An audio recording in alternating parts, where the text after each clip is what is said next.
বাংলাদেশে ঢাকায় একটি অত্যন্ত দুঃখজনক এবং জঘন্য একটি ঘটনা ঘটেছে। ইনকালাব মঞ্চের নেতা জনাব ওসমান হাদি, তাকে গুলি করা হয়েছে, তার উপরে গুলিবর্ষণ করা হয়েছে।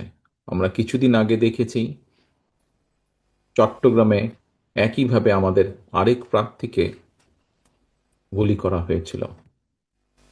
প্রিয় ভাই বোনেরা, প্রথমেই আমি এই ঘটনার জন্য তীব্র ঘৃণা এবং প্রতিবাদ জানাচ্ছি। আমাদের উচিত হবে সারা বাংলাদেশে গণতন্ত্রের পক্ষে যত মানুষ আছে প্রত্যেকটি মানুষের উচিত হবে এই ঘটনার তীব্র প্রতিবাদ এবং ঘৃণা জানানোর।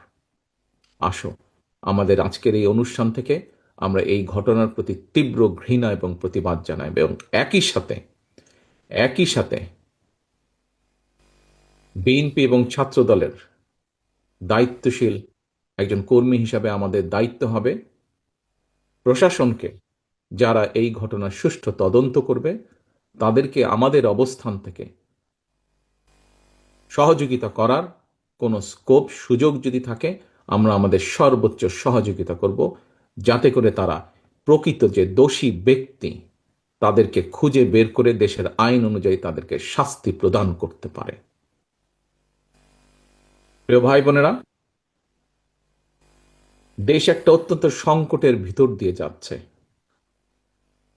আমরা দেখেছি গত এক বছরে বিভিন্ন সময় বিভিন্ন ব্যক্তি, বিভিন্ন সংগঠনের সদস্যরা হুমকি দিয়েছে প্রকাশ্যে যে প্রত্যাশিত নির্বাচন আগামী ফেব্রুয়ারি মাসে, সে নির্বাচনকে তারা হতে দেবে না, বাধাগ্রস্ত করবে।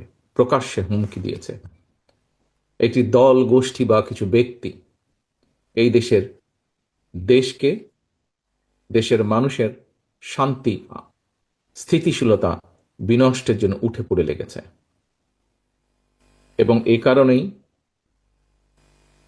বাংলাদেশ জাতীয়তাবাদী দল এবং একই সাথে যারা বাংলাদেশের অস্তিত্বে, স্বাধীনতা, সার্বভৌমত্বে বিশ্বাস করেন, দল ছোট বড় বিষয় না, যারা বাংলাদেশি জাতীয়তাবাদের অস্তিত্বে, বাংলাদেশের অস্তিত্বে বিশ্বাস করে, সবার আগে বাংলাদেশ, এই নীতিতে যারা বিশ্বাস করে, আমাদের প্রত্যেকটি দল, প্রত্যেকটি নেতা, প্রত্যেকটি কর্মী, প্রত্যেকটি মানুষকে আজ অতীতের যে কোনো সময় থেকে সবচাইতে বেশি ঐক্যবদ্ধ হতে হবে।